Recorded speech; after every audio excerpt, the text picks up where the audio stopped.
Let's get one thing straight. Izaya Orihara isn't your average anime villain. He doesn't want to take over the world.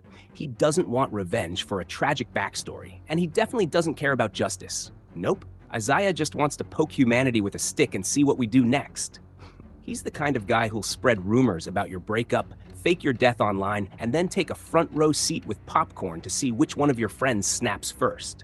And what makes him so dangerous isn't his physical strength, it's the fact that he doesn't fight with fists. He fights with ideas, with manipulation, and with a smirk that says, "You don't even know you've already lost." So today, we're diving deep into one of anime's most iconic manipulators, the chaos-loving, information-dealing, chaos-curating genius that is Izaya Orihara. There's something unnervingly captivating about a man who doesn't want power, money, or revenge. He just wants to know what you'll do when he casually flips your life upside down. That's Izaya Orihara in a nutshell. He's not your classic anime villain monologuing about world domination from a spinning chair in some dark lair. Oh no. Izaya's lair is the streets of Ikebukuro. His weapon is chaos, and his motivation? Pure curiosity. He's like a social scientist with zero ethical constraints and way too much time on his hands. You know that kid in class who pulled fire alarms just to see what would happen? That's Izaya. But replace the fire alarm with citywide gang wars and centuries-old supernatural beings. To him, people aren't just people. They're puzzles, pressure points, pieces in an elaborate emotional Rube Goldberg machine. And he'll push them, prod them, whisper in their ears until someone breaks. Not because he hates them, but because he genuinely wants to see how they tick. Izaya loves humanity the same way a toddler loves bubble wrap. Can't stop poking it, and low-key wants to see it pop. Let's talk about Izaya's God complex. Because, let's be honest, he's not exactly subtle about it. He's the type to say, "I love all humans equally," right after emotionally crippling 3 of them before breakfast. To Izaya, life is one big sociological simulation, and he's the all-knowing, all-seeing puppet master in Uniqlo streetwear, sipping canned coffee while casually upending the emotional equilibrium of an entire district. He actually thinks he's being generous. He doesn't want to destroy people. He wants them to become their truest selves. He believes that only through conflict, loss, and emotional breakdowns do people reveal their core identities. In his mind, he's not creating villains or victims. He's creating clarity. If you've ever rage quit a game because someone outplayed you 5 moves ahead, you've had a small taste of what it's like being manipulated by Izaya.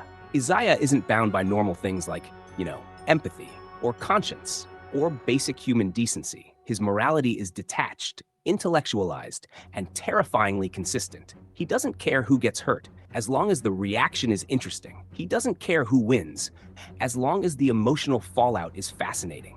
And somehow he does it all with a grin, a phone in hand, and the kind of upbeat sarcasm that makes you want to punch him and quote him in the same breath. He's chaotic, he's elegant, he's evil, but not malicious. He's what happens when you put a philosopher, a troll, and a game show host in a blender. In summary, Izaya Orihara is not a villain. He's an ideology with Wi-Fi access. A man so fascinated by human nature that he's willing to set the world on fire just to see what kind of shadows people cast when the light goes out. And the scary part? He does it because he can't help himself. Forget strength, forget magic, forget plot armor. Izaya's true ability is knowing absolutely everything. He has eyes everywhere. Gangs, police intel, Yakuza dirt, online chat logs, probably your high school yearbook too. He's not spying, he's curating. Every detail, every rumor, every weakness you thought no one knew about, he does. If Google had a manipulative little brother with a god complex, it would be Izaya. This arsenal of information allows him to set traps from a distance. He doesn't need to be there when things explode. He just sends a text, lights the fuse, and watches the emotional shrapnel fly, playing both sides and then laughing at both. You know how in most stories, the villain is on one side of the war? Yeah, Izaya looked at that idea and said, why not all of them? He plays every side, and none of them. Yellow scarves? He's there. Dollars? Feeding them chaos. Supernatural blade cult? Poking it with a stick. And the best part? Everyone thinks they're working with him. No one realizes he's working them. He's not in your corner. He built the ring and sold the gloves to both fighters. Izaya isn't trying to win. He just wants to see how the pieces move. He doesn't want to rule. He wants to observe. He wants to see what kind of monsters people become when pushed. What kind of heroes rise when all hope is lost. And that makes him so much more dangerous than the guy swinging a sword. He doesn't flip tables. He replaces the legs with firecrackers and sits down to dinner. Meet the subjects. These 3 high schoolers seem pretty normal on the surface, but Izaya sees something else. Potential. Mikado, the quiet, well-meaning protagonist who just wanted a fresh start in Tokyo. Adorable, right? Yeah, Izaya saw a future gang leader with a fascinating complex. Masaomi, the charming, funny best friend with a dark past. Izaya saw a ticking time bomb of guilt and buried trauma. Anri, the quiet type, mysterious girl with eyes that scream, "I have a dark backstory." Izaya saw an emotional fortress hiding a sentient sword, literally. Izaya looked at this trio and thought, what happens if I ruin everything they believe in? Slowly, and then he did. How to emotionally ruin teenagers 101. Step 1, isolate the variables. Split them up. Fan their insecurities. Make them doubt each other. Step 2, introduce conflict. Throw in a gang war, a supernatural weapon, and emotional landmines. Step 3, sit back and watch. Let the chaos unfold. Study the aftermath. Smile. Izaya's mentorship style? Traumatize first, observe character growth later. Why does he do it? Because for Izaya, this is the experiment. What breaks people? What saves them? What wins? Friendship, fear, love, or betrayal? And who better to test than 3 fragile teens stuck in a pressure cooker? He doesn't do it out of cruelty. He does it because he's curious. Basically, he's running the darkest group project ever, and he's the only one who read the syllabus. The results? Let's call them mixed. Did Mikado grow? Yes, into something kind of terrifying. Did Masaomi reconcile with his past? Kind of, but not without a whole lot of psychological damage. Did Anri open up? Eventually, after several emotional scissor kicks. And Izaya? He learned. He learned how fragile trust is, how easily identity can be rewritten, how quickly people will change when they think no one's watching. But Izaya was watching. He always is. In the end, these 3 weren't just characters in a story. They were reflections of Izaya's belief that when you strip away the safety nets, the morals, the illusions, what's left is who you really are. And Izaya, he loves to meet that version of you. If you ask Izaya Orihara what he loves most in the world, he'll tell you, without hesitation or irony, humans. Not his family, not his friends. He has none. Not even himself.